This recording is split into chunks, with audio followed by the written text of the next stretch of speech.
Iya. Selamat malam, selamat sahabat buat kita semua. Senang sekali kita boleh bertemu kembali pada sahabat ini dengan pertemuan PGSSI. Ya, kita akan membahas tentang pelajaran yang kedua dari pelajaran sekolah sahabat dengan judul Kematian dalam Dunia yang Berdosa. Ya, kematian dalam dunia yang berdosa. Dan seperti biasa, narasumber kita adalah Pendeta Dr. Jonathan Tuntara. Dan tentunya bagi semua partisipan yang ingin menuliskan pertanyaan, boleh tuliskan di kolom chat, dan bagi yang mau bertanya langsung, boleh klik raise hand. Baiklah, kita akan memulai acara ini dengan terlebih dahulu mengundang Roh Kudus untuk hadir bersama-sama kita melalui doa, dan saya mohon kesediaan dari Bapak Wim Italipesi untuk berdoa.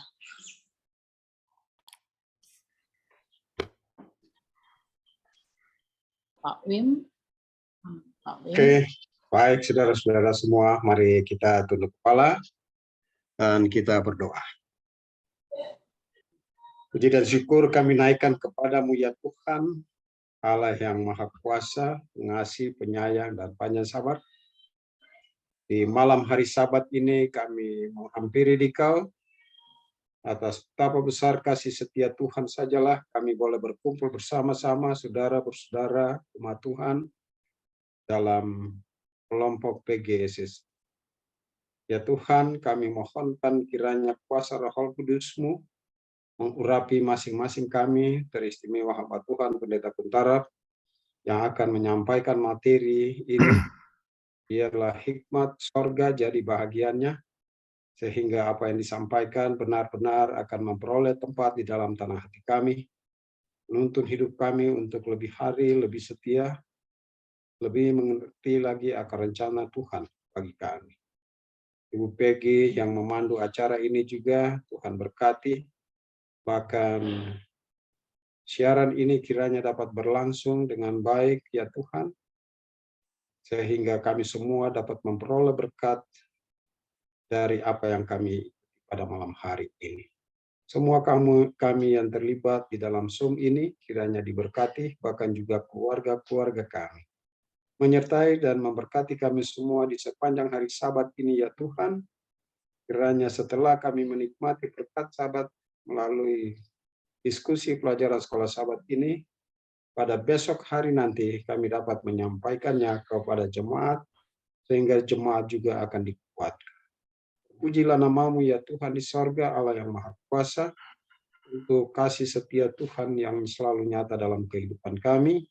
Karena kami sudah berdoa dalam nama Tuhan Yesus, Juru Selamat kami. Amin. Amin. Amin. Terima kasih Pak Wim untuk doanya.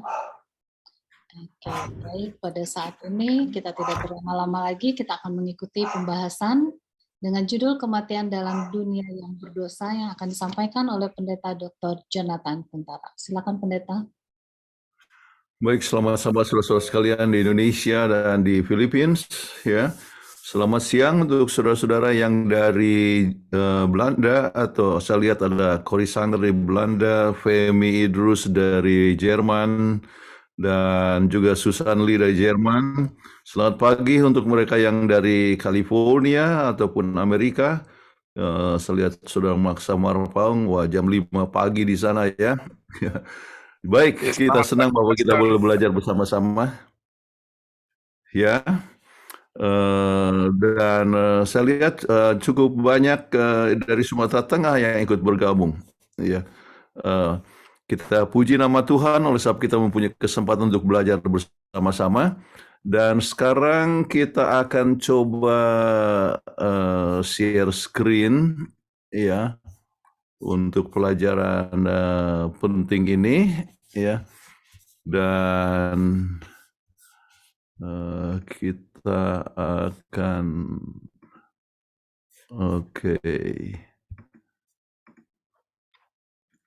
Nah, kematian dalam dunia yang berdosa, ya. Untuk pendahuluan Anda bisa sebutkan tentang pengalaman pribadi mungkin, ya. Misalnya saudara sedih pada saat kematian daripada opung, ya, atau ke anak atau dan sebagainya, atau saudara langsung melihat kepada apa yang pelajaran sebutkan yaitu tentang rencana iblis, dan bahas sedikit tentang tema pelajaran dan mengapa pelajaran ini penting. Ya, baik, rencana tentang iblis ini setelah diusir dari surga, iblis memutuskan menghancurkan kebahagiaan Adam dan Hawa di bumi, dengan demikian menimbulkan kesedihan di surga. Jadi itulah sifat daripada iblis, untuk coba menyakiti akan surga. Ya, dia membayangkan, inilah yang ditulis dalam The Story of Redemption, jika dia bisa dengan cara apapun memperdaya mereka, Adam dan Hawa, untuk tidak taat, Tuhan akan membuat beberapa ketentuan di mana mereka dapat diampuni, dan kemudian dirinya dan semua malaikat yang jatuh akan dengan cara yang adil untuk berbagi dengan mereka tentang rahmat Tuhan. Jadi dengan demikian maka mereka akan juga dimaafkan. Luar biasa sekali rencana daripada setan ini. Okay. Dan Tuhan yang mengetahui rencana Tuhan telah memberikan amaran kepada Adam dan Hawa supaya mereka jangan sampai jatuh. Kemudian tema pelajaran ini, Allah adalah Allah kehidupan, sumber kehidupan, dan pemberi kehidupan. Rusaknya dunia adalah akibat dosa. Allah dalam belas kasihannya mencari umat manusia untuk berdosa dan membawa pengharapan, ya, mencari umat manusia yang berdosa dan membawa pengharapan dan solusi untuk masalah dosa dan kematian. Namun pemberontakan dan ketidaktaatan dimulai di surga tetapi dipindahkan ke bumi ketika Adam dan Hawa berdosa, dan pertentangan besar antara yang baik dan jahat dimulai di bumi, ya. Sebab setiap kita berdosa artinya kita berpihak kepada setan. Setiap kita menurut kehendak Tuhan artinya kita berpihak kepada Tuhan. Jadi kita adalah merupakan ikut ambil bahagian dalam the great controversy. Oke. Nah, mengapa pelajaran ini penting? Kita mengerti mengapa ada kematian sekarang ini. Kesedihan. Anda kelihatan orang kehilangan orang tua, kehilangan anak. Itu hal yang sangat menyedihkan, dan kita lihat kenapa itu terjadi, ya. Kita melihat penipuan yang dibuat setan dulu, ya, dan cara yang sama dia buat sekarang ini, dan kita harus berhati-hati supaya jangan kita terjatuh karenanya. Kita belajar berbagai akibat dari pelanggaran manusia, ya, dan kita belajar jangkauan Tuhan kepada manusia yang berdosa dan bagaimana Tuhan memberikan pengharapan kepada manusia. Ini hal yang luar biasa. Kalau kita baca kepada Alkitab, kita lihat kejatuhan demi kejatuhan, tetapi selalu ada pengharapan. Tuhan selalu memberikan pengharapan supaya manusia yang berdosa boleh datang kembali kepada Tuhan. Nah, sekarang, apa yang dapat kita pelajari ayat hafalan? Silakan Irma, Roma 5 ayat 12. Sebab itu sama seperti dosa telah masuk ke dalam dunia oleh satu orang, dan oleh dosa itu juga maut. Demikianlah maut itu telah menjalar kepada semua orang, karena semua orang telah berbuat dosa. Oke, jadi saudara-saudara bisa didiskusikan apa yang dipelajari di ayat ini, ya. Jadi salah satu hal yang sangat penting ialah oleh sebab Adam dan Hawa berdosa, maka semua manusia mempunyai kecenderungan untuk berdosa. Ya, begitu bayi itu lahir, apa yang terjadi? Dia langsung mementingkan diri, ya. Bukan berarti dia sudah berdosa, berdosa adalah pelanggaran hukum, tetapi dia mempunyai kecenderungan untuk mementingkan diri, kecenderungan untuk berdosa. Jadi setiap pelanggaran itu menghasilkan suatu dosa. Dan oleh sebab upah dosa adalah maut, maka kita semua akan mati sebab semua telah berdosa. Nah, kita bisa bagi ini, ya, pelajaran satu minggu dalam 3 bagian penting, ya. Penipuan setan terbesar, ya. Risiko pelanggaran di Taman Eden, kemudian harapan untuk manusia, ya. Jadi sangat sederhana Anda bisa berikan ini pelajaran, ya, di kelas masing-masing, ya, yaitu 3 bagian penting ini. Kemudian kita coba lihat dengan penipuan setan terbesar. Amaran apa yang Tuhan berikan kepada Adam dan Hawa agar jangan tertipu oleh setan? Kejadian 2 ayat 16 dan 17. Siapa yang baca ini? Joy? Lalu Tuhan Allah memberi perintah ini kepada manusia. Semua pohon dalam taman ini boleh kau makan buahnya dengan bebas.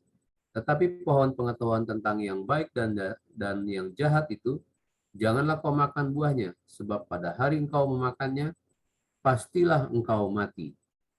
Oke, tempoh hari ada pertanyaan, kalau Tuhan itu mencintai, kenapa harus membatasi manusia? Justru cinta itu harus ditunjukkan dengan perbuatan, termasuk perbuatan di dalam apa? Menurut, ya. Sebab mereka sempurna di Taman Eden, tetapi tabiatnya belum sempurna. Sebab tabiat itu adalah hasil daripada perbuatan, ya artinya perbuatan yang selalu dibuat menjadi kebiasaan, kebiasaan yang dibuat menjadi tabiat, ya. Nah, itu satu poin penting. Kemudian yang kedua, Tuhan memberikan amaran, ya, supaya jangan mereka jatuh. Sebab Tuhan tahu setan akan membujuk manusia. Jadi memberikan amaran sebab kasih sayangnya kepada manusia. Ya. Baik, strategi apa yang dibuat oleh setan dalam menipu manusia? Kalau kita lihat kepada Kejadian 1 ayat sampai 4, ada beberapa poin yang sangat penting. Silahkan, Irma. Adapun ular ialah yang paling cerdik dari segala binatang di darat yang dijadikan oleh Tuhan Allah. Ular itu berkata kepada perempuan itu, "Tentulah Allah berfirman, semua pohon dalam taman ini jangan kamu makan buahnya, bukan?" Lalu sahut perempuan itu kepada ular itu, "Buah pohon-pohonan dalam taman ini boleh kami makan, tetapi tentang buah pohon yang ada di tengah-tengah taman, Allah berfirman, jangan kamu makan ataupun raba buah itu, nanti kamu mati."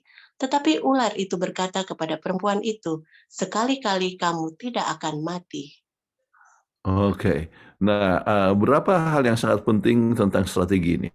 Pertama-tama, sejauh ini tidak ada bukti di dunia alami tentang keberadaan dosa dan kematian pada waktu itu. Kedua, ular berkata kepada Hawa, sebenarnya ia sudah makan buah terlarang dan sangat menikmatinya. Jadi, mengapa Hawa harus menahan diri untuk tidak melakukan hal yang sama? Kata ular kepada Hawa bahwa perintah Tuhan tampaknya terlalu membatasi dan tidak masuk di akal. Ya. Jadi, coba meragukan tentang Tuhan. Sayangnya dalam memutuskan di antara dua pernyataan yang saling bertentangan ini, Hawa mengabaikan 3 prinsip dasar. Antara lain, akal manusia tidak selamanya aman untuk mengevaluasi hal-hal rohani. Itu yang pertama. Yang kedua, firman Tuhan mungkin tidak tampak logis dan tidak masuk akal bagi kita, tetapi firman itu selalu benar dan dapat dipercaya. Ya. Mungkin tidak masuk dalam pikiran kita, ya, tetapi itu tetap harus kita percaya, ya, dan itu pasti benar. Ada hal-hal yang tidak jahat atau salah dalam diri manusia, dan untuk itu Allah telah menetapkan bahwa keputusan atas kebebasan memilih itu adalah sebagai ujian ketaatan. Apakah kita taat, ya kepada apa yang Tuhan katakan? Tuhan memberikan kebebasan untuk memilih. Kalau kita mencintai Tuhan, kita akan taat, ya, dan itu artinya kita akan lulus dalam ujian. Kalau tidak, ya sebaliknya. Kita harus menyadari bahwa pengalaman Hawa di Taman Eden bukan sebuah kasus tunggal. Maksudnya apa? Kita lihat, setiap hari dan setiap saat kita perlu memutuskan antara firman Tuhan, dan yang banyak orang mungkin tidak populer, dan daya tarik yang menggoda dari upaya dan dari budaya sekitar kita. Pilihan kita akan memilih konsekuensi yang kekal. Jadi masing-masing kita tetap memilih. Memang kita tidak lihat itu buah pengetahuan baik dan jahat sekarang ini. Tetapi apa yang kita buat, ya, itu adalah sama saja apakah kita menurut ataupun melanggar. Ini satu hal yang sangat penting kita ingat. Kemudian, mengapa Tuhan memberikan peringatan? Ya, ini dikatakan di dalam buku Omega jilid 1 halaman 49. Beberapa saat setelah peringatan Tuhan itu, iblis mengambil bentuk seekor ular dan juga memasuki Eden. Hawa melihat ular dengan gembira, ya, memakan buah terlarang tanpa mati, ya. Jadi dengan demikian, dan kalimat yang berikut dikatakan, dan tidak ada apa-apa terjadi padanya. Jadi kelihatan dia justru jadi kelihatan seperti cerdik, ya. Ini adalah tulisan daripada Patriarch and Prophets, ya, bahwa ular itu pun sudah makan, ya. Baik. Nah, bagikan apa yang kita dapat pelajari dari catatan Alkitab ini yang menolong kita untuk dapat mengidentifikasi dan menangkal percobaan yang datang dari setan. Baik, hal-hal yang tidak jahat atau salah dalam dirinya manusia, untuk itu Allah telah menetapkan bahwa keputusan atas kebebasan memilih itu adalah sebagai ujian ketaatan. Kita harus menyadari bahwa pengalaman Hawa, ini sudah kita bahas, ya. bahwa setiap tindakan itu mempunyai kembali kepada pertanyaan di sini, ya, bagikan apa yang kita dapat pelajari dari catatan Alkitab, ya, mengidentifikasi, ya, menangkal pencobaan yang datang dari setan. Caranya yang terbaik adalah untuk menangkal itu mana yang Tuhan katakan. Jadi kalau yang Tuhan katakan sudah pasti benar. Jadi kita jangan mengadakan sesuatu rasionalisasi, ya, yang menunjukkan bahwa pandangan kita itu adalah suatu pandangan yang benar. Oke, jadi standarnya adalah Alkitab. Baik, kemudian kita coba lihat lebih lanjut hal yang sangat penting di sini. Setan menyamaratakan lapangan khusus Tuhan. Ya, iblis bertanya kepada Hawa, tentulah Allah berfirman, semua pohon dalam taman ini jangan kau makan buahnya, bukan? Jadi dia apa? Coba balikkan. Betulnya semua bisa dimakan, tetapi tidak boleh dimakan semuanya. Coba lihat, luar biasa aja ini memutarbalikannya, ya, artinya si iblis ini. Hawa membantah bahwa larangan itu berlaku hanya untuk pohon tertentu itu, karena jika mereka telah memakannya atau menyentuhnya, mereka akan mati. Kemudian iblis menentang pernyataan Tuhan. Dia menegaskan, sekali-kali kamu tidak akan mati. Dan akhirnya iblis menuduh Tuhan dengan sengaja menekankan tentang pengetahuan itu penting bagi dia dan suaminya. Penipu itu berargumen, ya. Tetapi Allah mengetahui bahwa pada waktu kamu memakan, matamu akan terbuka dan kamu akan menjadi seperti Allah. Tentu tahu tentang yang baik dan yang jahat. Jadi hal yang sangat luar biasa yang dibuat oleh setan dengan cara menipu ini. Baik, jadi Yesus mengatakan bahwa setan adalah pendusta dan bapa dari segala dusta. Dusta apa? Mana yang jelas dikatakan kepada Hawa, inilah sekali-kali kamu tidak akan mati. Ya. Dan pengajaran mengenai kebakaran jiwa telah mempengaruhi banyak agama dunia. Bagikan beberapa contoh, ya, kita coba lihat beberapa hal ini. Kebohongan kebakaran jiwa. Gagasan ini adalah dasar daripada banyak agama dan filosofi kuno. Di Mesir kuno, hal ini mendorong praktek mumifikasi dan arsitektur pemakaman seperti yang terlihat di piramida, ya. Jadi kenapa ada piramid-piramid ini? Bukan hanya di Mesir, ya, tetapi sampai di Meksiko, ya, ada piramid-piramid tinggi, ya. Itu melambangkan penjangkauan kepada surga, ya. Kemudian untuk menunjukkan bahwa manusia, ya, itu artinya ditempatkan, ya, di piramid tersebut, ya, sesudah mati, ya, untuk menunjukkan bahwa manusia itu sebetulnya tidak mati, ya. Jadi itu kebakaran jiwa. Teori ini menjadi salah satu pilar usaha utama filsafat Yunani. Misalnya di Republik, itu buku Republik, ya, Plato, Socrates bertanya kepada Glaucion, ya, nama daripada bukunya adalah Republik Plato. Apakah kamu tidak sadar bahwa jiwa kita abadi dan tidak pernah binasa? Ya. Kemudian dalam Phaedo Plato, Socrates berpendapat dengan nada yang sama, kata jiwa itu abadi dan tidak dapat binasa, dan jiwa kita benar-benar akan ada di Hades. Ya.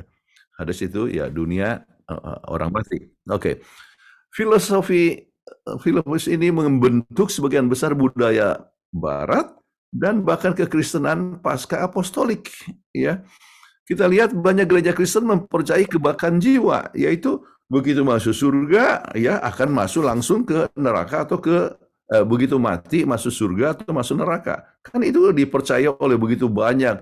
Lebih banyak orang Kristen yang percaya itu. Makanya selalu dikatakan jangan takut. Orang mati itu, ya, sedang melihat kepada kita dengan penuh kasih sayang, ya. Ya. Jadi selalu dikatakan, ya, dia sudah berada bersama-sama dengan Bapa. Jangan khawatir, ya. Dan Mrs. White berbicara banyak tentang pengembangan gereja spiritualis, ya, yang sangat menonjol sekali. Kemana-mana kita pergi ada gereja spiritualis, ya, yaitu yang berhubungan dengan orang mati dan sebagainya, ya. Tetapi filosofis ini bermula jauh lebih awal, sudah ada di Taman Eden ya bersama iblis sendiri. Jadi teori kan kamu tidak akan mati ya. Jadi jiwa itu tidak mati langsung ke artinya masuk surga atau masuk neraka dan sebagainya. Itu adalah merupakan satu kebohongan yang dimulai di Taman Eden. Oke. Penipuan setan terbesar, Alkitab tidak pernah menyebutkan mengenai kebakaan jiwa manusia. Berikan ayat Alkitab yang menunjukkan kesalahan dari ajaran tersebut.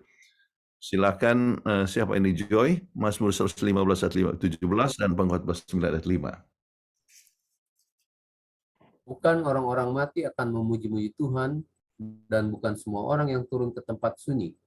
Mazmur 115 ayat 17. Pengkhotbah 9 ayat 5. Karena orang-orang hidup tahu bahwa mereka akan mati, tetapi orang yang mati tak tahu apa-apa. Tak ada upah lagi bagi mereka. Bahkan kenangan kepada mereka sudah lenyap. Oke, jadi orang mati tidak tahu apa-apa. Mereka tidak bisa memuji Tuhan. Sebab itu tidak perlu pergi ke Gunung Kawi untuk mencari rezeki misalnya. Dan coba bayangkan, kalau seandainya seorang ibu mati masuk surga, kemudian dia lihat anaknya di dunia ini, ya, yang nyebrang, kemudian tidak melihat ada mobil datang, ya, wah dia katakan jangan lari, ya.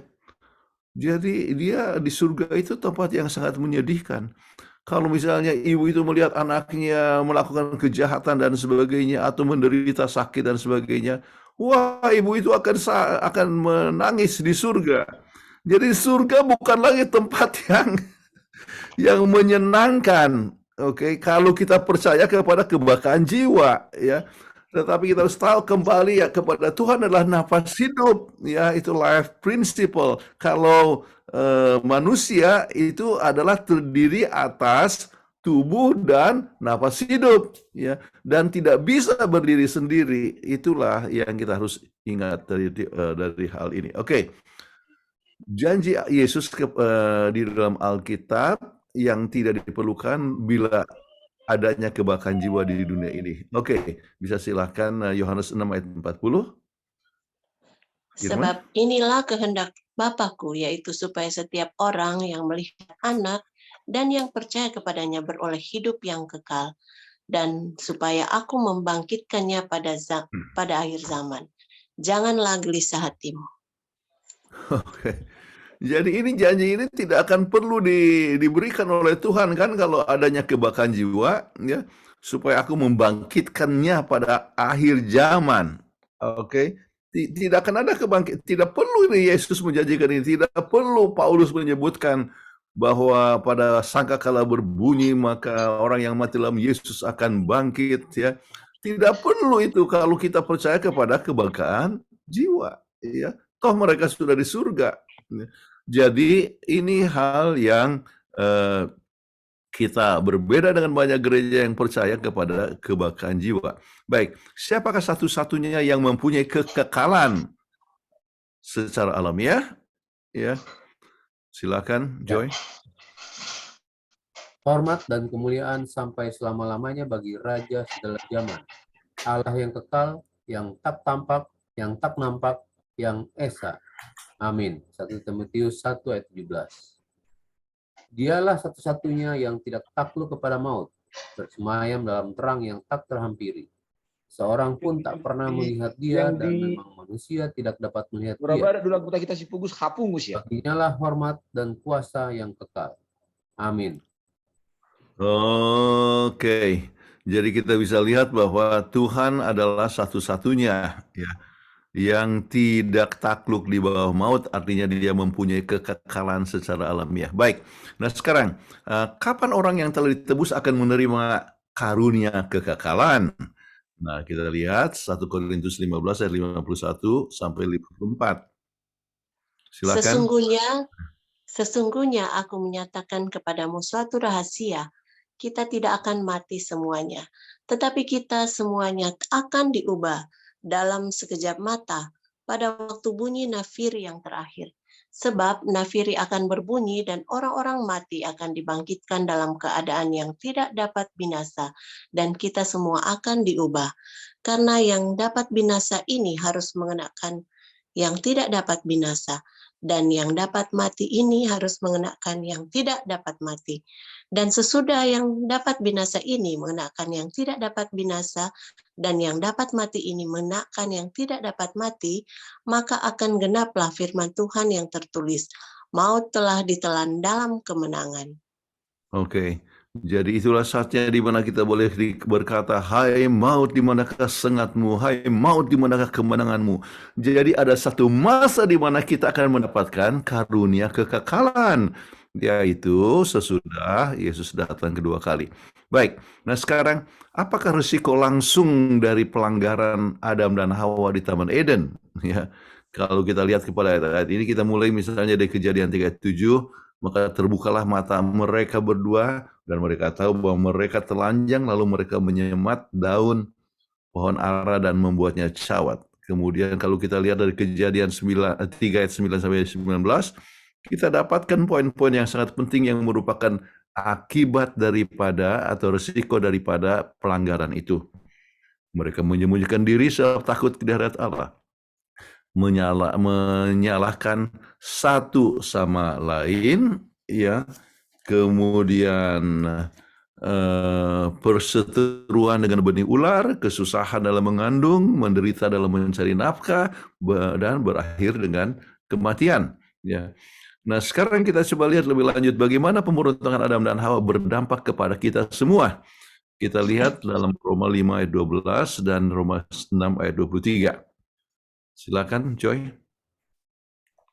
Sebab itu, sama seperti dosa telah masuk ke dalam dunia oleh satu orang, dan oleh dosa itu juga maut, demikianlah maut itu telah menjalar kepada semua orang, karena semua orang telah berbuat dosa. Roma 5 ayat 12. Roma 6 ayat 23, sebab upah dosa ialah maut, tetapi karunia Allah ialah hidup yang kekal dalam Kristus Yesus Tuhan kita. Jadi dengan demikian apa yang terjadi, ya, upah dosa adalah maut, kita semua akan mengalami kematian. Jadi akibatnya bagi kita, ya, fakta yang menyedihkan dan menyakitkan adalah bahwa seperti yang telah dilakukan umat manusia sepanjang zaman, dan hari ini menderita akibat dari apa yang terjadi di Eden. Betapa bersyukurnya kita bahwa Yesus dan salib kita memiliki pengharapan hidup yang kekal di dunia di mana dosa tidak akan pernah bangkit lagi. Baik, bagaimana dosa dan kematian berdampak kepada keluargamu? Waduh, ya itu satu hal yang sangat berat. Kami, ya semua kita pernah kematian kan? Itu sangat menyedihkan sekali. Bagaimana Anda memberikan sambutan kepada teman berkata kepada Anda, tidak adil bagi saya harus menderita oleh sebab dosa Adam. Ya, ini adalah bahan pemikiran, ya, bahwa menyalahkan Tuhan, ya, oleh sebab, ya, pelanggaran yang diderita oleh manusia sekarang ini, ya, padahal semuanya adalah akibat pelanggaran kita sendiri. Oke, baik. Sekarang kita coba lihat konsekuensi dosa dalam hidup manusia. Ada 10 poin yang kita mau coba lihat di sini. Dari sudut teologis, keduanya dikuasai oleh teofobia, takut akan Tuhan dan menyembunyikan diri dari Allah, ya, putusnya hubungan dengan Tuhan, mereka jadi takut kepada Allah, ya. Kemudian dari penilaian psikososial, mereka malu dari sendiri dan mulai saling menuduh, ya.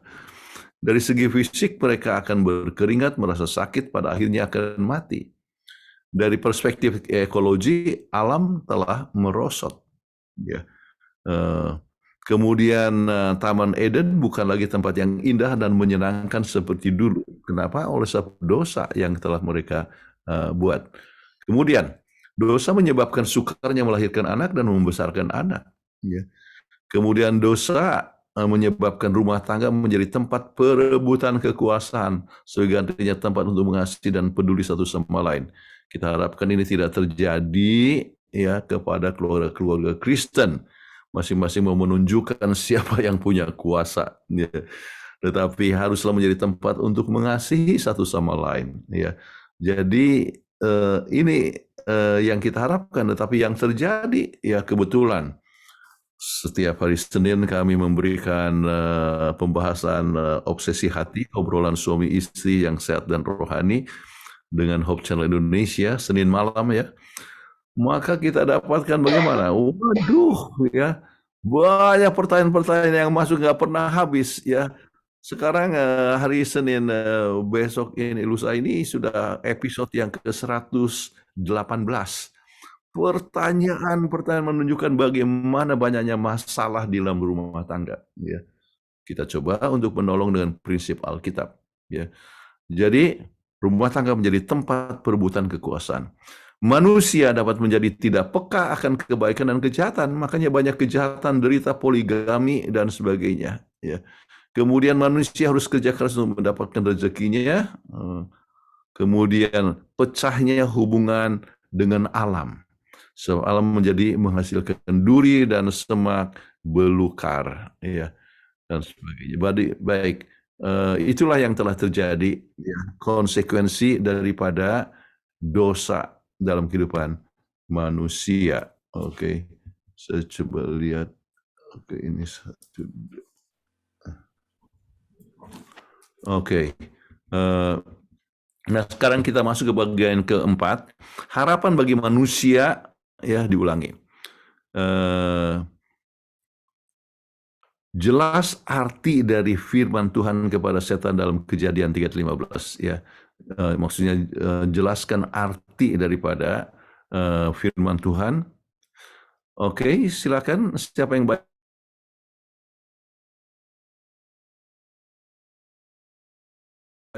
Mengadakan permusuhan antara engkau dan perempuan ini, antara keturunanmu dan keturunannya.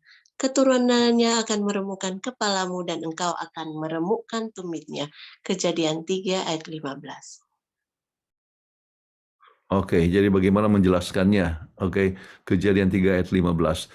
Kitab Kejadian 3 menggambarkan tragedi mengerikan di mana iblis mengambil alih dunia setelah kejatuhan. Segalanya berubah dan Adam dan Hawa dapat melihat perbedaan antara dunia yang dahulu dan terjadi sesudah kejatuhan. Namun di tengah frustrasi dan keputusan mereka, Tuhan memberikan mereka kepastian untuk masa kini dan pengharapan untuk masa depan.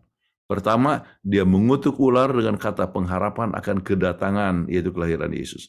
Dua, menyatakan, aku akan mengadakan permusuhan antara engkau dan perempuan ini, antara keturunanmu dan keturunannya, keturunannya akan meremukkan kepadamu dan engkau akan meremukkan tumitnya. Kata permusuhan menyiratkan tidak hanya kontroversi kosmik yang bertahan lama antara baik dan jahat, tetapi juga penolakan pribadi terhadap dosa yang telah ditanam oleh kasih karunia Allah dalam pikiran manusia. Kemudian secara alami kita sepenuhnya jatuh, ya, dan hamba dosa. Namun kasih karunia yang Kristus tanamkan dalam setiap kehidupan manusia menciptakan permusuhan terhadap iblis dalam diri kita. Nah, permusuhan inilah hadiah ilahi dari Eden yang memungkinkan kita untuk menerima kasih karunia yang menyelamatkan.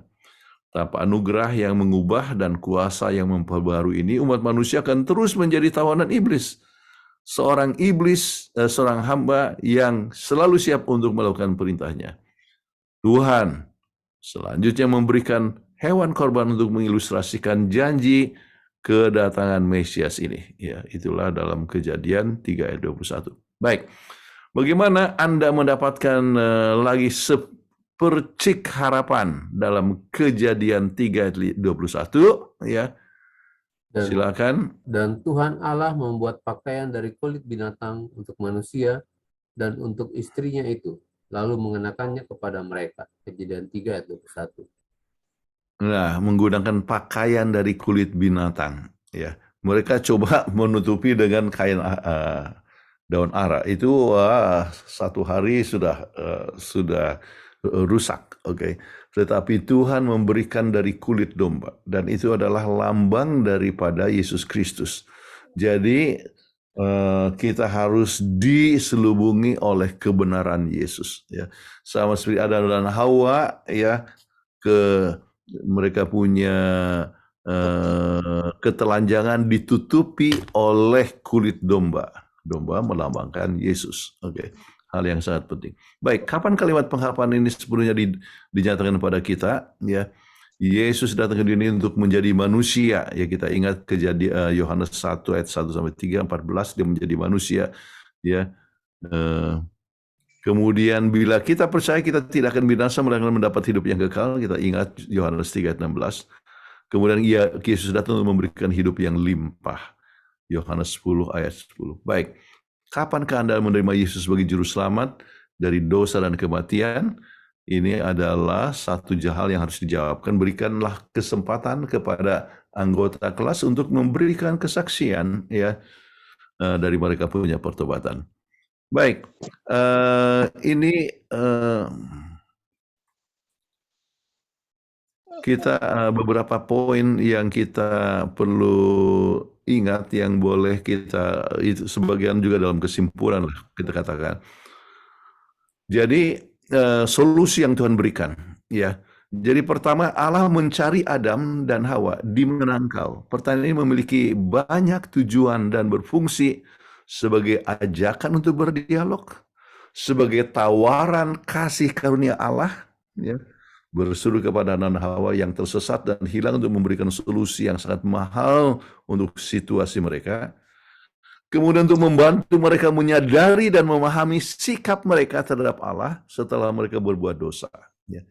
Jadi gantinya menikmati hadiratnya, mereka bersembunyi dari Dia. Ya, justru Yesus mencari manusia. Jadi sebagai pengadilan juga penghakiman penyelidikan yang diadakan karena mereka bertanggung jawab atas perbuatan mereka di masa lalu kepada Allah sebagai pencipta dan hakim mereka. Kedua, Allah menyediakan pakaian yang nyata. Ya, Kejadian 3:21. Karena ketelanjangan pasangan pertama lebih dari sekedar fenomena fisik, maka secara analogis ya pakaian Allah mewakili lebih dari sekedar pakaian fisik. Allah memberikan mereka pakaian dari kulit hewan ciptaannya sendiri. Dengan demikian ia menutupi orang-orang berdosa dengan jubah kebenarannya. Luar biasa. Solusi untuk masa dosa adalah Mesias. Ya. Jadi solusi untuk masalah dosa. Pengampunan dan penebusan dijamin melalui pengorbanan anak Allah yang penuh rahmat. Yang diwakili oleh kematian hewan yang kulitnya dipakai Adam dan Hawa. Waktu yang ketiga, Allah menciptakan permusuhan antara kekuatan yang baik ya dan yang jahat agar kita dapat membenci kejahatan. Keempat, Allah berjanji untuk mengirimkan benihnya untuk mengalahkan manusia musuh kita, yaitu iblis. Faktor kelima, pernyataan Allah kepada ular terletak di tengah pasal 3, Kejadian 3:15 ini.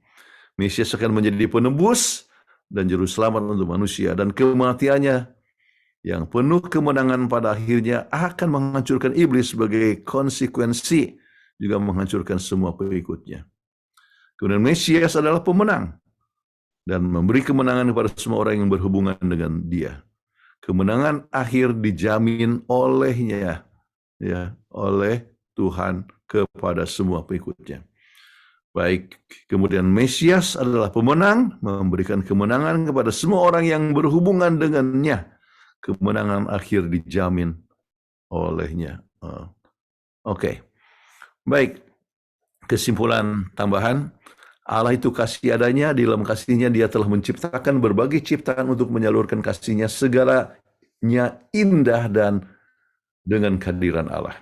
Setan menggoda dan cara yang dipakai adalah dengan kebohongan dan menyebabkan kejatuhan dari Adam dan Hawa.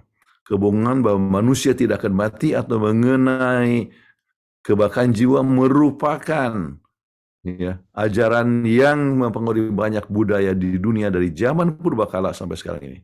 Bukan hanya dalam agama kekafiran, tetapi juga dalam diri banyak gereja. Kemudian Tuhan memberikan pengharapan dan memberikan solusi bagi masalah dosa dan kematian manusia. Jadi dalam Tuhan kita dapatkan solusinya. Baik, terima kasih untuk partisipasi Anda semua. Saya lihat ada 157 orang, ya. Dan sekarang kita masuk kepada ruang tanya jawab. Ya, terima kasih Pendeta Kuntara.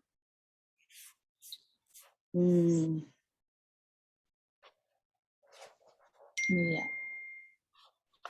Terima kasih untuk pembahasannya Pendeta Kuntara. Dan sebelum masuk kepada ruang tanya jawab, di kolom chat sudah banyak sekali pertanyaan. Saya ingin mengundang teman-teman yang ada di Zoom meeting ini untuk hadir pada hari Minggu malam pembahasan dari Pendeta Kuntara. Tolong Pendeta promosikan, jelaskan. Bagaimana? Acara hari Minggu malam, Advent Reformasi. Oh, Minggu malam, tetapi ini jam 6 ya. Ya. Sore Jam ya, 6 waktu Indonesia bagian barat. waktu Indonesia bagian barat. Jadi kalau di California itu jam 4 pagi itu sudah merpaung ya. Tetapi pembahasannya sangat penting sekali, yaitu mengenal Advent Reformasi ya. Ini rupanya pengembangannya cukup pesat di beberapa tempat. Jadi kita harus tahu supaya jangan kita terpengaruh. Ini adalah satu kelompok yang dimulai dari Jerman, kemudian masuk ke Amerika, ya. Kemudian sekarang ya giat sekali di Australia, termasuk sampai di Delhi, ya, apa namanya di Timor Leste. Oke. Jadi harus pelajari kemudian bagaimana bukan hanya mengenal ajarannya, bagaimana menghadapi mereka. Bagaimana artinya kita mengenal dan bagaimana menguatkan anggota kita supaya jangan sampai kita masuk kepada kelompok ini. Ini nama bahasa Inggrisnya adalah Seventh Day Adventist ya, Reform Movement, oke. Pergerakan gereja mahasiswa hari ke-7 pembaharuan, tetapi sering mengadakan Advent Reformasi. Jadi kita harus kuatkan anggota kita supaya jangan jatuh dengan situ, ya, jangan terpengaruh. Jadi nanti mungkin kita berikan dia punya posternya di PG sesinya ya. Ini sangat penting sekali, ya. Sebab banyak orang katakan ada banyak masalah di gereja Advent sekarang, sebab itu perlu reformasi, ya. Dan bagaimana kita menghadapi masalah ini? Ya, itu adalah pelajaran penting. Ya, baik. Terima kasih Pendeta dan diharapkan kita semua boleh hadir ya pada hari Minggu. Ya, nanti mungkin Daniel Sitompul boleh share posternya ya. Baik. Kita masuk kepada ruang tanya jawab. Sudah ada pertanyaan pertama dari Ibu Kadariati Lodo. Shalom Pendeta Kuntara dan Ibu Peggy. Pak Pendeta, mohon penjelasan tentang kebakaan jiwa. Dalam pelajaran sekolah sahabat diajarkan bahwa tidak ada kebakaan jiwa, tapi bagaimana dengan kematian adalah tidur sementara dan akan dibangkitkan kembali? Apakah ini tidak merupakan kebakaan jiwa? Tolong jelaskan. Jawabnya adalah tidak termasuk di situ. Kebakaan jiwa adalah begitu mati ya orang itu, maka dia punya jiwa melayang-layang ya. Jadi bisa berhubungan dengan orang yang hidup, apakah dia masuk ke surga ataupun dia masuk ke neraka. Jadi jiwa itu ya adalah baka, dia tidak pernah mati dan tidak tidur seperti yang digambarkan oleh Alkitab. Kalau tidur itu adalah oke, ya. Jadi berbeda dengan ajaran kebakaan jiwa, ya. Adalah sama sekali tidak mengalami tidur, tetapi dia melayang-layang, ya, dan bisa masuk surga atau masuk neraka dan sebagainya. Baik, terima kasih. Semoga sudah menjawabnya. Dari Ibu Wuyung ya, Wuyung Wulandari Setianto. Shalom, selamat hari sahabat Ibu Peggy dan Pendeta Kuntara. Ada satu ilmu pengetahuan yang cukup mendalami, apa itu yang disebut pengalaman menjelang ajal. Bagaimana agar kita tidak terjebak dengan tipuan setan melalui pengetahuan dunia? Bagaimana agar kita tetap setia kepada Tuhan, bukan karena dilandasi rasa takut terhadap konsekuensi dosa? Apa yang harus kita buat supaya kita benar-benar menang atas kematian? Oke. Satu ilmu pengetahuan yang cukup mendalami, yaitu ini adalah mengenai masalah pengalaman menjelang ajal, adalah sering menggunakan istilah near death experience. Ya, jadi near death experience adalah hal yang sangat umum. Jadi orang sepertinya mau artinya sudah, bahkan katakan sudah mati, ya, tetapi kembali lagi. Ya, jadi sebenarnya dia belum mati. Ya, penelitian menunjukkan bahwa kalau seorang sudah terlalu kekurangan oksigen dan banyak karbon dioksida di dalam tubuhnya, ya, maka dia akan mengadakan suatu keadaan kadang-kadang tubuhnya terasa terangkat, ya. Kemudian pada waktu itu kadang-kadang orang mempunyai mimpi, kemudian memimpi tentang surga dan sebagainya, kemudian bertemu dengan Tuhan, kemudian akhirnya sesudah dia dapatkan cukup lagi oksigen, maka akhirnya akhirnya dia hidup, kemudian kata, oh saya sudah mati, kemudian saya sudah ke surga, dan inilah gambaran surga dan sebagainya. Itu adalah sesuatu hal yang tidak benar, sebab dia belum mati, tetapi dia sebetulnya hanya itulah hampir ajal, ya, near death experience, ya, akibat ya tingginya karbon dioksida, ya, kemudian kurangnya oksigen sampai seorang merasa jiwanya melayang. Nah, bagaimana supaya jangan terpengaruh dengan ini? Ya, pegang Alkitab. Excuse me. Selama kita bergantung kepada Alkitab, kita percaya orang mati tidak tahu apa-apa. Oke, terima kasih Pendeta. Dan selanjutnya dari TBL Wijaya. Pertanyaan, kapan Hawa jatuh dalam dosa? Apakah pada waktu mereka memakan buah pengetahuan baik dan jahat, atau pada waktu Hawa mendekati pohon itu dan berdialog dengan ular, lalu menginginkan buah itu dan tergoda ingin seperti Allah, seperti dalam Matius 5 ayat 28, memandang sudah berdosa. Terima kasih, Tuhan memberkati. Dosa itu adalah kalau seorang sudah berpisah daripada Allah. Ya. Jadi orang berpisah daripada Allah, maka ia akan berdosa, dia akan melanggar. Ya. Nah, ini berpisah daripada Allah, percaya kepada diri daripada kepada Tuhan, walaupun dia masih belum memetik, ya, walaupun dia masih belum makan, itu dia sudah merupakan satu langkah kepada dosa. Makanya dalam teologi selalu dibedakan antara dosa dan dosa-dosa, sin and sins. Ya, dosa adalah berpisah daripada Allah, kemudian dosa-dosa adalah pelanggaran hukum. Baik, terima kasih Pendeta. Dari Bapak Gunawan Cahyadi, izinkan Pastor Kon, apa Taman Eden itu turut jatuh ke dunia karena dosa Adam dan Hawa tuh? Seberapa luas taman tersebut? Apa cukup untuk menampung seluruh umat manusia dunia ini sekitar 8 miliar orang? Oke, taman itu ya namanya taman, dan waktu itu kita tidak sebutkan sangat luas, ya, sebab ini adalah daerah di Irak sana, ya. Tetapi disebutkan kalau kita percaya kepada roh nubuat bahwa taman ini terangkat pada saat, ya, pada saat air bah. Oke. Ya. Jadi itulah yang terjadi. Dan taman itu sendiri tidak terlampau luas dengan sendirinya, ya. Tetapi kita harus gambarkan bahwa suasana dunia baru, ya, yang akan ada di surga itu adalah sesuatu perkara yang cukup luas, ya. Dan apakah bisa muat 8 miliar orang, saya tidak tahu, ya, tetapi dalam perhitungan surga itu paling sedikit 2 miliar untuk setiap level bisa masuk, ya. Jadi akan cukup tempat di surga, Saudara Gunawan Cahyadi. Marilah menyiapkan diri untuk masuk surga. Oke, terima kasih Pendeta. Kembali saya harus jawab pendek-pendek, ya, sebab sesuai dengan instruksi daripada moderator harus berhenti tepat pada waktunya. Iya, dan agar semua pertanyaan bisa terjawab. Saya akan panggilkan yang raise hand. Di sini ada Ibu Femi Idrus. Silakan Bu Femi Idrus. Terima kasih. Saya hanya ingin bertanya, kenapa setan tumbuh sama Hawa, tidak sama Adam? Kalau Adam barangkali tidak jatuh dalam dosa.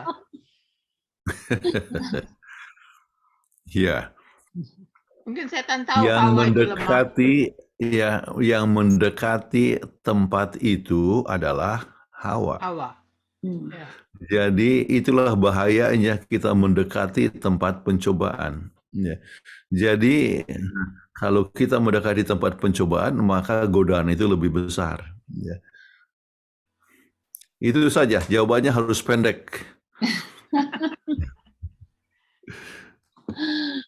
Baik, terima kasih Bu Oke. Pedro sudah bertanya. Selanjutnya saya akan bacakan kembali pertanyaan yang ada di kolom chat. Oke. Dari Bapak Feki Waworuntu. Shalom, selamat sahabat. Izin bertanya pendeta. Pertanyaannya, aduh banyak juga ya. Ada berapa nih? Yang pertama, pada waktu Yesus datang kedua kali ada dua pandangan orang Advent. Yang pertama, Allah menunggu di sorga, sesuai tulisan EGW. Pandangan kedua, Allah turut serta bersama rombongan besar. Referensi Alkitab Wahyu 6 ayat 15-16. Pandangan Pak Pendeta bagaimana? Itu yang pertama. Yang kedua, pertanyaan yang kedua, waktu Lucifer berbuat dosa, tulisan EGW dalam Alfa dan Omega jilid 8 halaman 519, Allah berulang kali memberikan kesempatan supaya Lucifer berbalik dari kesalahannya. Mengapa manusia tidak diberikan kesempatan untuk bertobat waktu berbuat dosa, sehingga tidak ada kematian kekal terjadi bagi manusia? Oke. Untuk pertanyaan yang pertama, iya. Jadi waktu waktu kedatangan Yesus yang kedua kali, ya, jelas bahwa Yesus akan datang ke dunia ini untuk menjemput, tetapi dia berada di awan-awan, ya, seperti yang dikatakan di dalam Alkitab, ya. Jadi Yesus, nah sekarang ini istilah Allah yang dimaksudkan ini sebab Yesus itu menggunakan kata Allah juga. Kalau kita dapatkan di dalam, apakah ini maksudnya Allah Bapa atau Allah Anak, ya, yang jelas bahwa yang datang kepada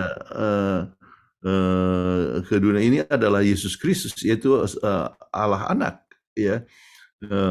Dan tetapi tidak sampai datang di bumi, tetapi manusia akan dibangkitkan dan naik ke surga, orang yang masih hidup akan diubahkan dan naik ke surga, dan bersama dengan Yesus Allah Anak akan bersama-sama mengadakan perjalanan bersama-sama.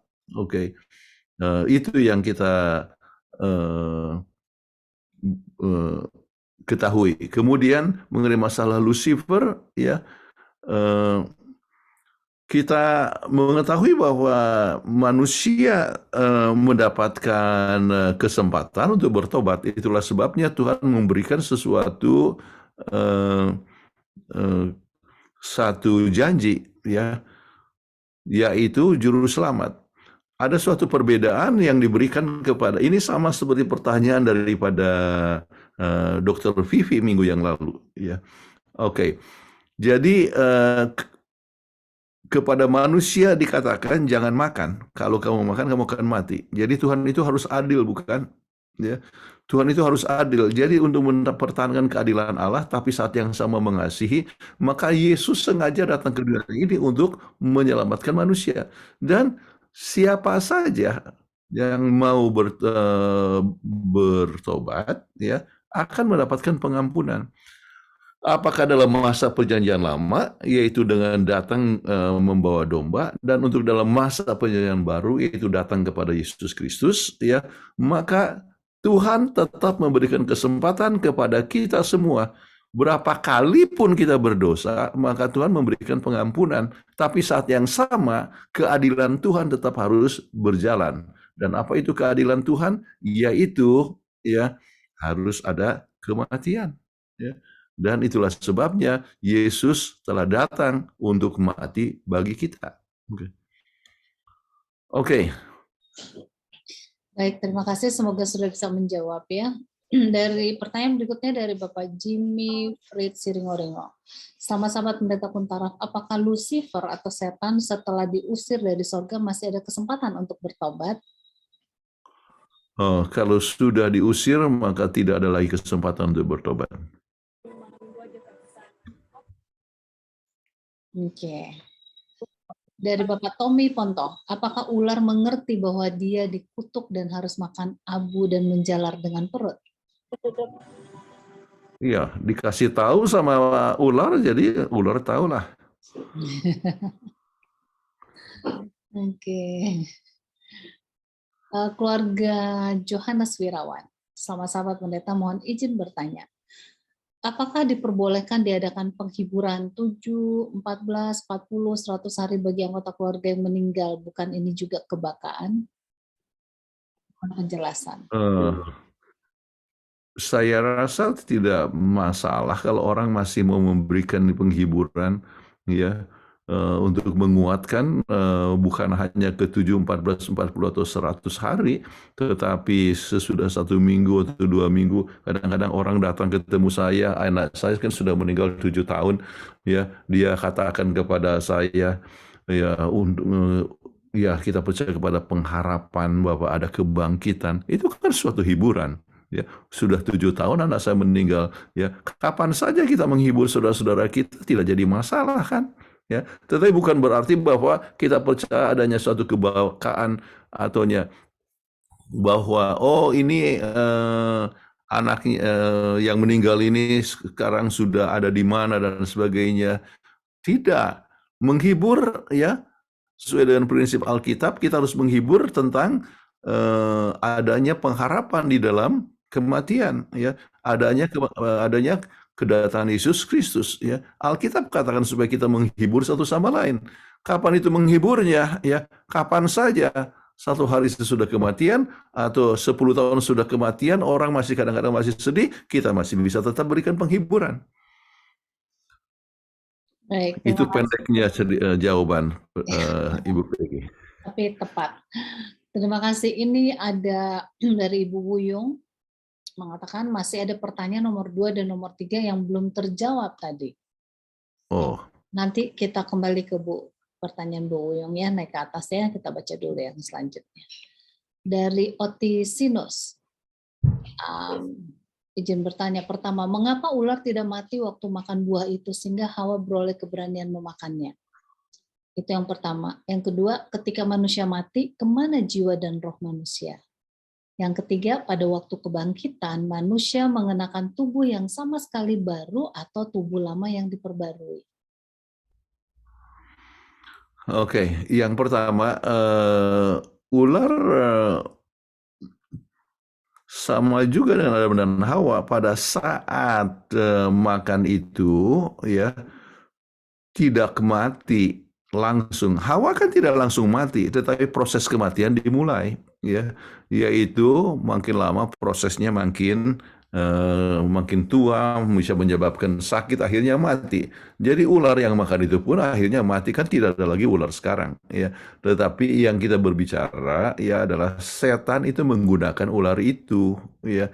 Tetapi kalau setan masih diberikan kesempatan untuk hidup, untuk supaya dia bisa melihat akan segala resiko akan pelanggaran yang telah dibuatnya. Oke, manusia kemana jiwa dan rohnya?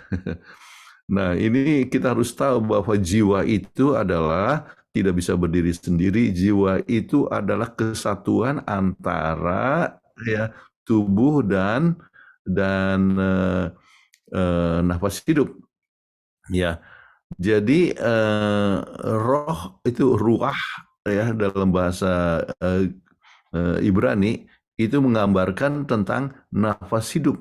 Ya, jadi nafas hidup adalah life principle. Tuhan berikan nafas hidup kepada kita sampai kita bisa hidup, ya, dan kita menjadi jiwa yang hidup, ya, a living soul digunakan kata di dalam Alkitab, a living soul.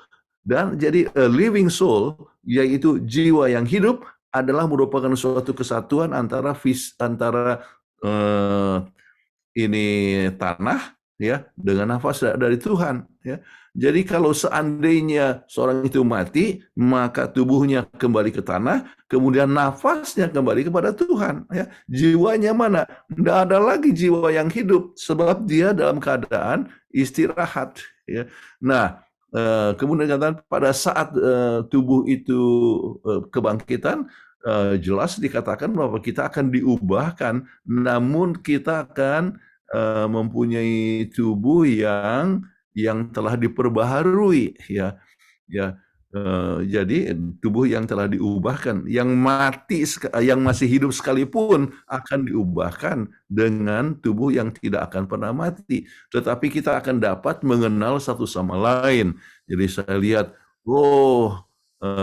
inilah Bapak Saudara Otistinus ya ini yang biasa ikut PGSSI. Oh, inilah Saudara Lasman Simanjuntak ya. Dan sebagainya. Jadi kita akan mengenal satu sama lain dan kita akan bertemu, satu hal yang istimewa, kita akan bertemu dengan Musa, bertemu dengan Daud, dan bisa bercerita tentang kisah-kisah mereka dan sebagainya. Oke? Ya, baik. Terima kasih, Pendeta. Pertanyaan selanjutnya dari Bapak Maksa Marpao. Bagaimana untuk menjawab orang yang menyatakan bahwa hidup itu tergantung dari nasib atau garis tangan? Oke. Apa yang menyebabkan nasib? Ya. Itu nasib itu banyak tergantung kepada tingkah laku, tindakan yang kita buat. Ya. Jadi kalau seorang, saya ambil contoh, ya, dia miskin. Apakah memang anaknya miskin? Ya. Kalau seorang itu belajar, ya, kemudian sesudah mendapat pendidikan, dia malas, tidak mau kerja, ya dia akan miskin. Tetapi kalau dia bekerja, ya, maka dia bisa mempunyai ekonomi yang lebih baik. Kemudian sesudah dia punya ekonomi yang lebih baik, kemudian dia menabung dan bisa menginvestasikan uangnya dengan bijaksana. Ya. Seperti ada seorang yang menulis buku Rich Dad and Poor Dad, ya. Itu dua orang bersaudara, bisa satu dengan gaji yang mungkin sama, tetapi satu bisa kaya sesudah 20 tahun, tetapi satu ini masih di dalam ekonomi yang sederhana. Itu tergantung kepada apa? Bagaimana dia menginvestasikan akan uangnya, ya. Jadi kalau misalnya walaupun gaji kecil, ya, gaji mission misalnya seperti saya kan kerja gaji mission, ya, tetapi mungkin bisa menyisihkan dana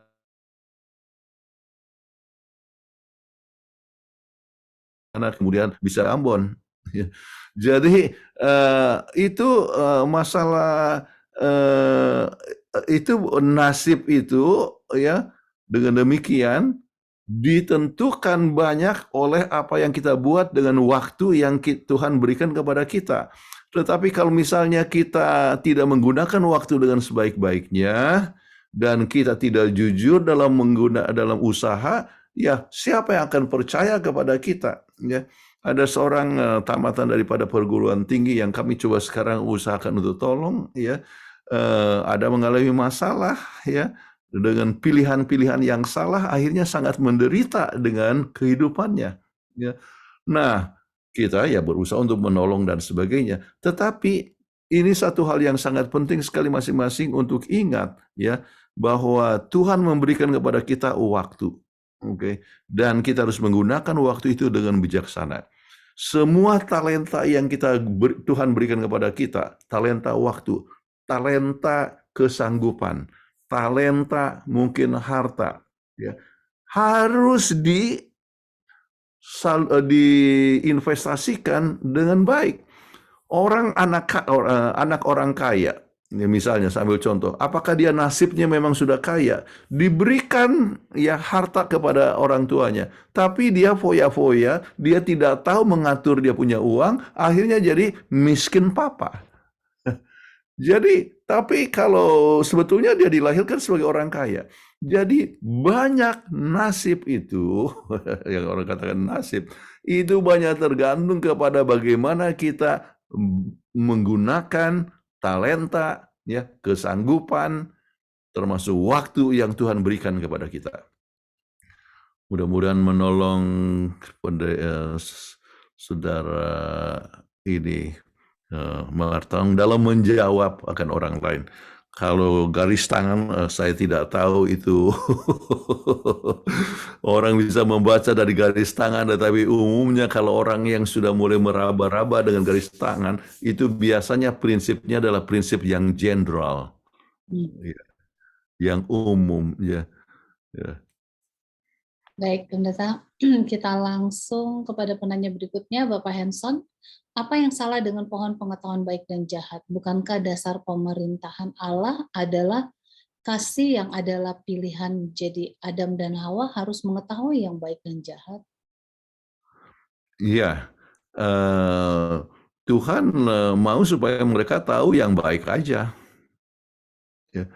Tuhan mau supaya mereka itu di dalam keadaan baik, dan itulah prinsip Tuhan, diberikanlah kebaikan, semuanya boleh dimakan. Ya. Tapi ini jangan. Kenapa? Ya, sebab pada saat kamu makan, kamu akan mati. Dan itu merupakan suatu ujian penurutan. Ya. Jadi yang dimaksudkan bukan pohonnya itu mengandung racun dan sebagainya, tetapi prinsip penurutan dan pelanggaran terdapat di dalam kata-kata tersebut. Ya. Jadi Tuhan dalam kasih-Nya memberikan pohon ini supaya orang mengasihi Tuhan sesuai dengan keputusannya dan pilihannya sendiri. Tuhan berikan kuasa untuk memilih, namun rupanya mereka memilih yang salah. Jadi ini diberikan oleh sebab kasih, sebab Tuhan tidak mau menjadikan manusia jadi robot, ya. Tuhan jadikan manusia dengan kuasa untuk memilih supaya mencintai Tuhan dengan pilihannya sendiri. Baik, terima kasih. Mudah-mudahan menolong Saudara Hanson. Ya, pertanyaan berikutnya dari Bapak John Parhusip. Apakah keharusan kita ziarah ke makam orang tua dan membawa kembang ditaruh di atas makam? Atau apakah kita berdosa ziarah ke makam? Oke, tidak harus, ya. Tidak harus bahwa kita untuk pergi ke tempat, artinya ke makam, ya, tetapi juga tidak berdosa, ya. Kenapa? Setiap kami pergi ke Washington DC, sering kita ambil waktu, ya, untuk lihat kuburan Andrew, ya. Kemudian kita kenang, ya, kebaikan-kebaikan Andrew, ya. Kemudian kita kenang berkat-berkat Tuhan telah memberikan Andrew kepada kami. Kemudian kami berdoa, ya, Tuhan berikanlah kami kesetiaan kepadamu, dan biarlah kami semua dibangkitkan waktu Yesus datang, dan kami diubahkan kalau Yesus datang waktu kita masih hidup. Jadi datang ke makam, ya, untuk mengenang, ya, itu tidak salah, ya. Tidak berdosa, ya. Dan kalau kami pergi ke Medan, kami bawa bunga, ya, ke kuburan orang tua kami, ya, dan kami mengenang akan kebaikan daripada orang tua. Jadi bukan berarti bahwa yang salah adalah yang saya rasa tidak tepat, membawa makanan seakan-akan bahwa orang itu adalah makan, ya, bawa apel ke kuburan dan ini tinggalkan di situ, ya, akan dimakan juga, tetapi yang makan itu adalah orang lain, ya. Tetapi kalau memberikan ini kenangan yang mengenang akan kebaikan daripada sang ibu gitu, tapi kita tahu bahwa ibu atau mertua kita tidak tahu apa yang buat dia dalam keadaan tidur, ya. Tapi mengenang akan kebaikannya, kita tidak melihat satu perkara yang salah dan tidak bisa disebut dosa. Amin. Oke, terima kasih. Selanjutnya saya akan lanjutkan. Ya, Saudara Parhusip masih mau tambahkan?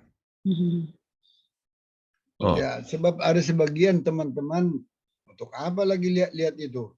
Kan sudah berlalu, mereka tidak tahu juga kita ke situ. Kurang lebih begitu pemikiran ya teman-teman sebagian pendeta lah saya katakan. Ya, kalau Kalau mereka tidak mau lihat-lihat lagi, nggak apa-apa, ya. Tetapi jangan juga menyalahkan orang yang mau lihat, ya. Jadi melihat itu tempat untuk mengenang, ya, kembali akan kebaikan orang tua kita, ya. Kita tahu orang tua tidak dengar lagi, ya. Makanya kita harus dengar kepada orang tua sementara mereka masih hidup. Sebab kalau sudah mati, mereka tidak bisa lagi mengajar kita, ya. Jadi datang ke kuburan kita tidak bisa menyalahkan seorang pun, dan jangan anggap itu sebagai suatu dosa. Terima kasih, Pendeta. Iya, terima Puji kasih Tuhan, ya. menjawab ya. Selanjutnya saya akan panggilkan Bapak James Tambuwun yang raise hand. Silakan Pak James. Terima kasih, selamat malam, selamat hari Sabat. Selamat malam.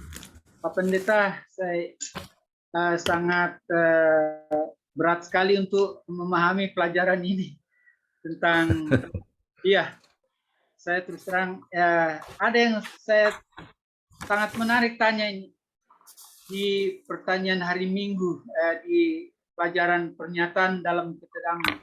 Di sini Pak Pendeta, di alinea ke 1, 2, 3 tengah ini, saya mau tanya, dari perspektif logika manusia, argumen ular terdengar jauh lebih meyakinkan daripada firman Tuhan.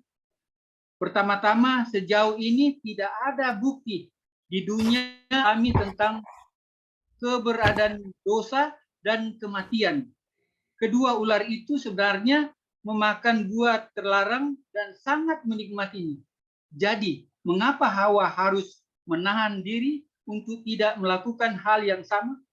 Perintah Tuhan tampaknya terlalu membatasi dan tidak masuk akal. Pendeta, apa maksudnya ini? Penulis menyatakan ini tuh.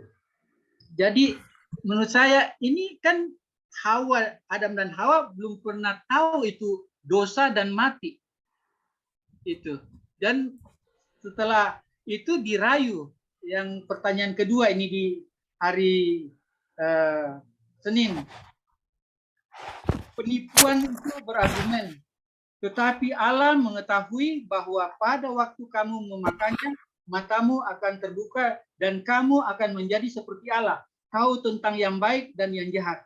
Saya kira ini tuh salah satu tipuan setan yang mungkin sampai Hawa itu sampai itu. Sebab dia lihat kan mau jadi seperti Allah. Nah, pelajaran buat kita apa? Kadang-kadang kita ingin merupai seperti Allah, bahkan dalam hal-hal yang kerohanian yang lebih tahu seperti Allah.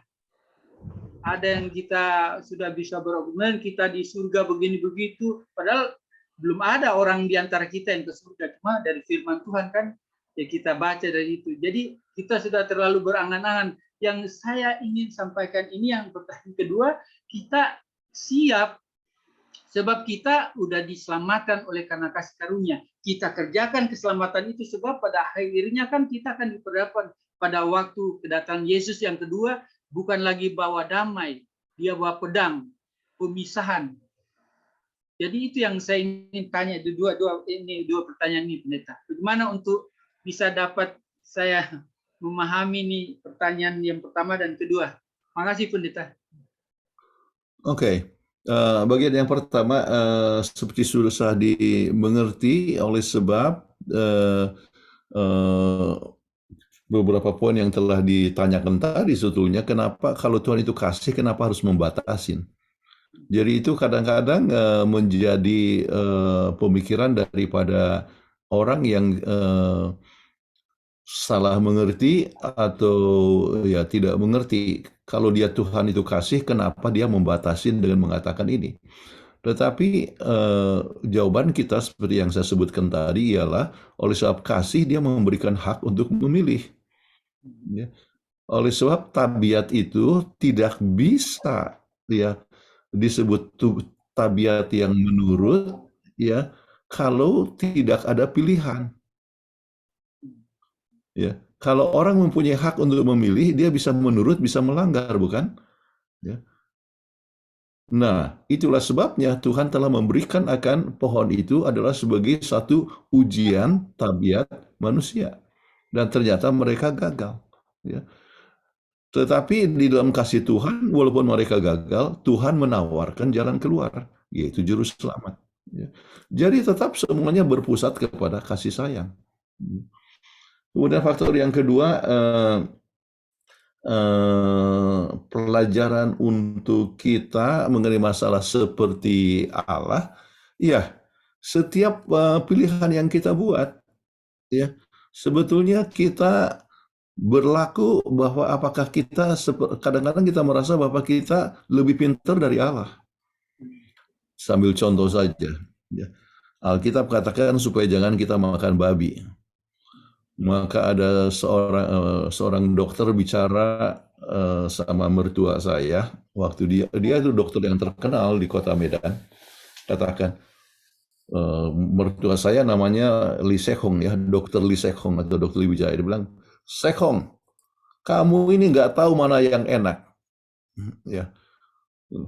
Saya mau coba lihat siapa dulu yang akan mati, kamu atau saya. Apa yang terjadi? Dia mati umur 45, mertua saya mati umur 80 tahun. Tetapi orang mengatakan, ya, kamu ini tidak tahu yang enak, ya. Kemudian ada bisa juga orang menggunakan Alkitab, ya, semua makanan itu boleh dimakan, ya. Ya, semua makanan itu bisa dimakan. Jadi bukankah itu orang bisa menggunakan rasio dan coba memikirkan toh babi itu ada proteinnya? Ya, bukankah makanan-makanan itu Tuhan berikan untuk supaya kita dapat nikmati misalnya? Jadi Alkitab katakan jangan. Nah sekarang kalau kita melanggar, kita merasa bahwa kita itu lebih pintar dari Tuhan. Jadi menjadi seperti Allah itu bisa dalam bentuk, ya, pengetahuan untuk menggunakan kita punya akal sehat untuk mengambil keputusan yang merasa bahwa kita lebih pintar daripada Allah. Sebab itu harus berhati-hati, ya. Dan dengannya yang Tuhan berikan bimbingan kepada kita bukan hanya soal makanan haram dan halal. Kita harus lihat tentang makanan sehat dan tidak sehat. Ya. Dan kita lihat bahwa makanan yang paling sehat sekarang ini adalah buah-buahan, biji-bijian, sayur-sayuran. Jadi kalau misalnya kita, ya, melihat bahwa inilah yang Tuhan kehendaki supaya kita sehat, panjang umur dan sebagainya, ya, maka janganlah kita merasa bahwa kita lebih pintar daripada Allah. Ikutilah apa yang Tuhan katakan. Oke, kata kuncinya hati-hati pendeta ya. Hati-hati. Sebab bahaya kalau kita tidak hati-hati, kita sudah di jalan yang salah tapi kita nggak sadar itu. Jadi mungkin hati-hati kata kuncinya. Makasih pendeta.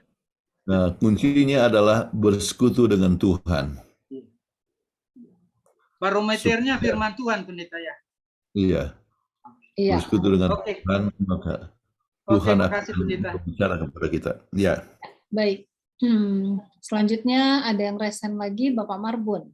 Silakan Pak Marbun. Selamat sahabat Pak Pendeta. Ibu. Selamat sahabat Pak Marbun. Pada akhirnya kan kematian akibat dosa. Kematian ini akhirnya dari debu kembali ke debu. Saya pengen bertanya, konsep kremasi itu seperti apa Pak menurut Alkitab? Iya. Kalau dikremasi kan orang jadi debu juga. Betul tidak? Jadi orang mau dikubur, ya, atau mau dibakar, ya, itu bukanlah sesuatu masalah. Memang Alkitab juga ada gambar diceritakan bagaimana orang-orang itu dibakar, ya. Tetapi, ya, kita harus lihat kepada prinsipnya, ya. bahwa manusia mati ya, nafasnya kembali kepada Tuhan, kemudian debunya, artinya tubuhnya kembali kepada tanah menjadi debu, dikatakan debu kembali kepada debu. Ya, kalau dibakar itu mempercepat menjadi debu. Ya.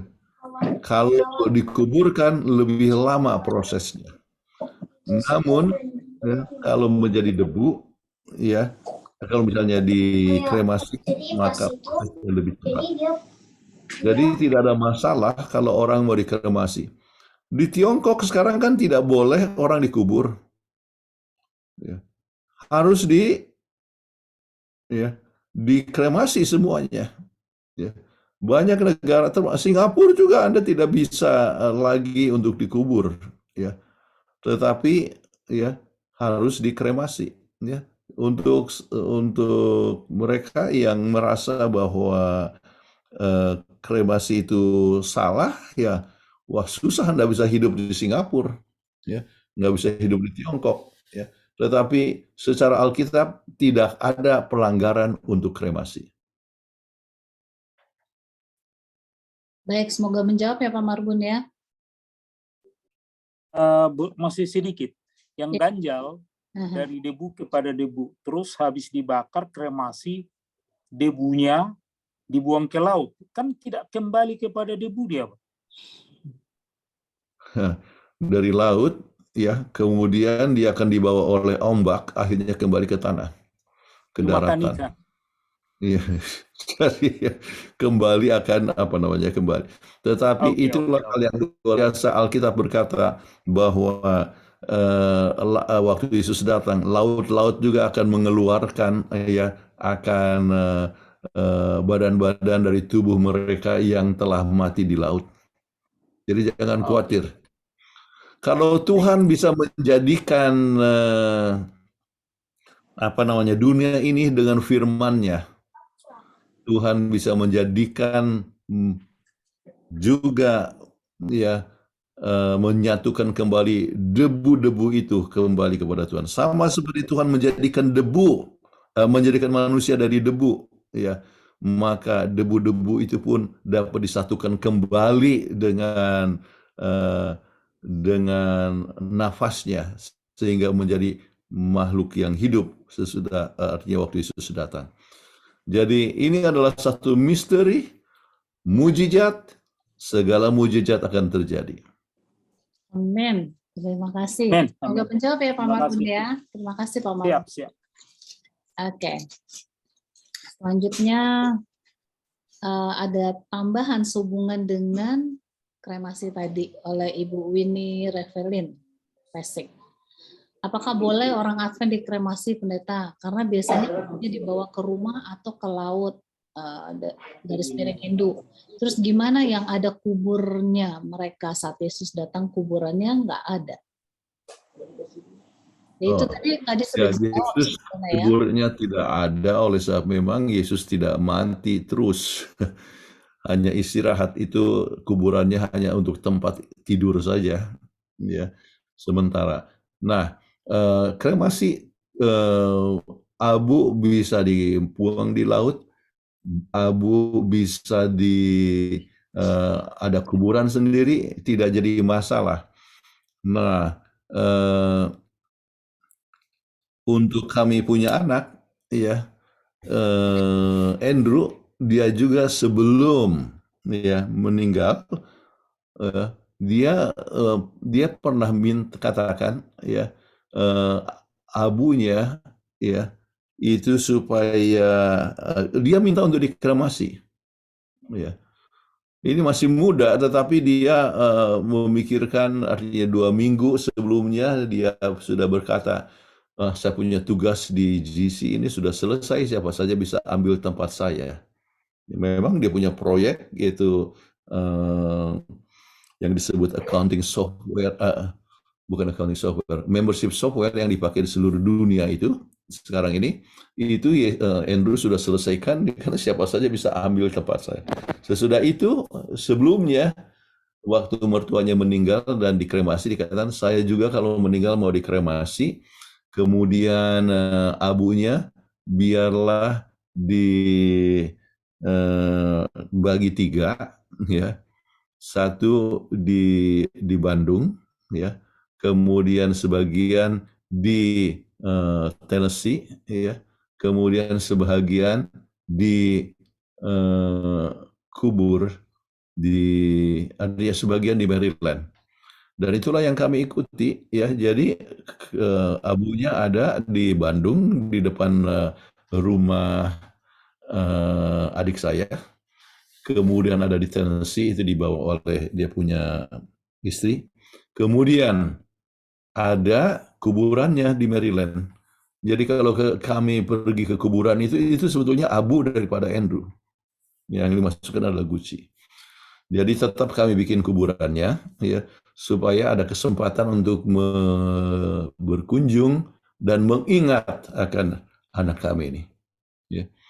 Jadi Saudari Winnie Reveling, ya, Pesik, di mana saja boleh ditaruh, ya. Tetapi kita bersyukur bahwa ada penyatuan antara abu dengan nafasnya waktu Yesus datang.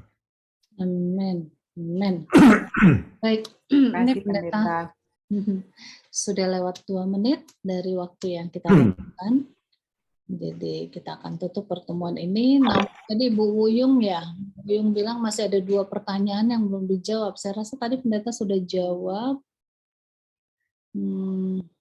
Bagaimana agar kita tetap setia pada Tuhan? Tadi pendeta juga sudah jawab, ya. Bukan karena dilandasi rasa takut terhadap konsekuensi dosa. Benar ya pendeta, ya?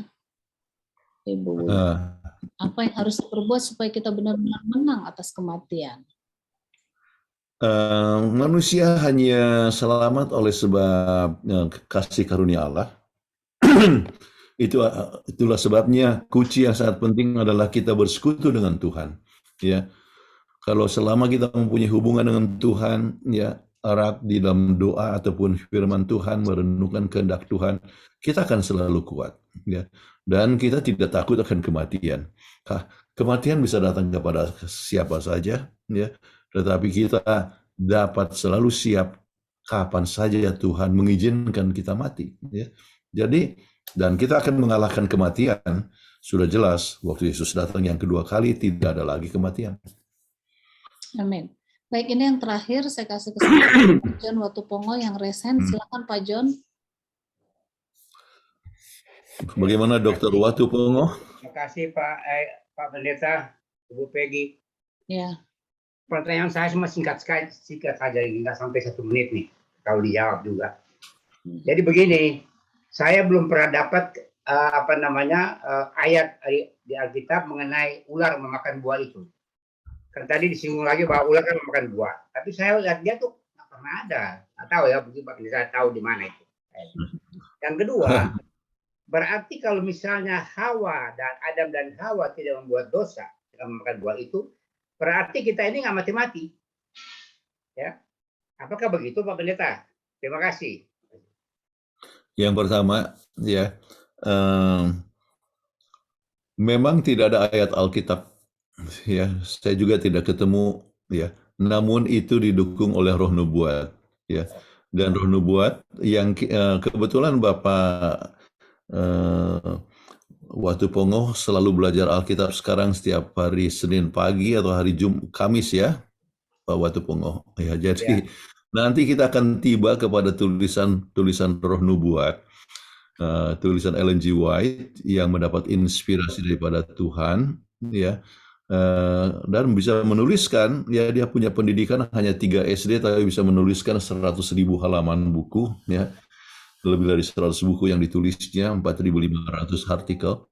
Jadi salah satu yang dituliskan dalam buku Story of Redemption adalah bahwa menurut Ellen G. White bahwa ular itu sudah makan lebih dulu untuk membuktikan bahwa tidak apa-apa, kok saya masih hidup, ya, tidak apa-apa. Jadi itu adalah hal yang penting. Kemudian yang kedua, ya, kalau misalnya Adam dan Hawa tidak berdosa, kita ini tidak mati, itu adalah benar.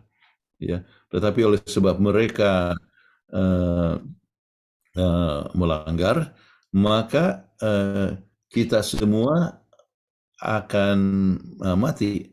Ya, kita semua akan mati. Tetapi jangan khawatir, Tuhan juga memberikan suatu pengharapan bahwa kita akan hidup kembali, yaitu kalau kita mati dalam Yesus, dan kalau kita percaya kepada Tuhan, dan kita mempunyai hubungan yang erat dengan Dia, maka kita akan dibangkitkan waktu Yesus datang. Amin. Gimana bisa menjawab ya? Itu menolong pendeta Dr. Watupongo? Ya, saya tangkap. Terima kasih, Pak Pendeta. Ya. Terima kasih. Terima kasih, Bu Peggy. Terima kasih, Dr. John. Oke, baik. Terima kasih Pendeta Kuntaraf yang sudah memberikan pelajaran yang begitu baik pada malam hari ini dan juga menjawab seluruh pertanyaan. Kita sudah tiba di penghujung, di akhir acara, dan kita akan tutup pertemuan ini dengan berdoa. Saat ini saya mohon kesediaan dari ini ada Bapak Denis Tambunan. Pak Denis Tambunan, boleh doa tutup? Baik, mari kita berdoa. Ya Tuhan Allah Bapa yang bertahta dalam kerajaan surga, puji syukur terima kasih Tuhan atas kesempatan yang indah yang Engkau berikan kepada kami dalam persatuan guru-guru sekolah sahabat yang dikoordinir oleh Ibu Peggy dan dilayani oleh Bapak Pendeta Jonathan Kuntarap yang membimbing kami, mengarahkan kami bagaimana boleh kami mengetahui lebih lanjut mengenai kehidupan dan kematian yang akan kami alami di kehidupan yang berdosa ini. Tapi kami percaya Tuhan bahwa apabila kami tetap selalu setia dan bertekun di dalam iman percaya kami kepadamu, maka Engkau memberikan harapan kehidupan yang akan datang di dalam kerajaan yang telah Engkau janjikan bagi kami masing-masing.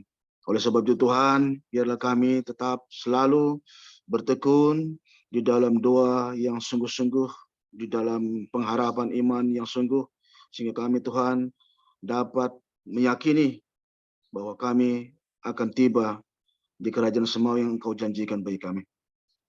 Berkati hamba Tuhan, Bapak Pendeta Kuntarap yang telah membawakan semua yang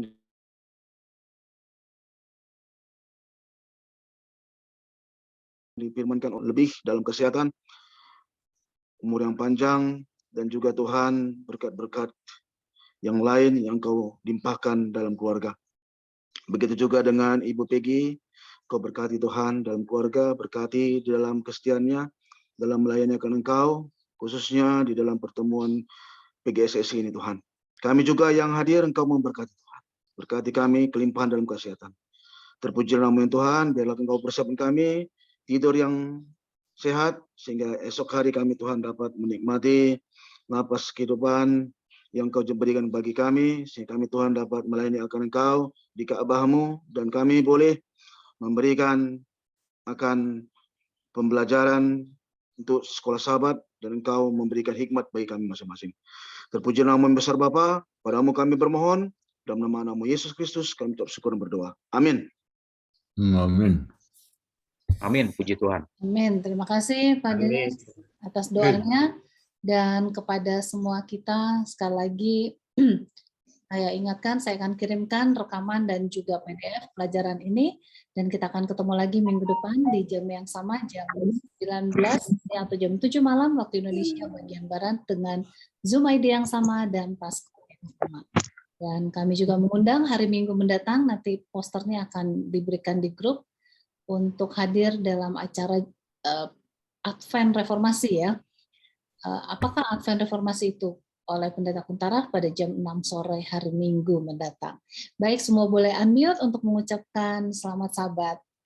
Terima kasih Pak Pendeta Kuntaraf, terima kasih Bu Peggy, sahabat, salam sehat selalu, diberkati semuanya hamba-hamba Tuhan, PGSSI, salam sehat selalu Pendeta. Terima kasih Pak Pendeta Kuntaraf, Bu Peggy, terima kasih semuanya. Salam sehat selalu, Tuhan berkati, sampai bertemu lagi.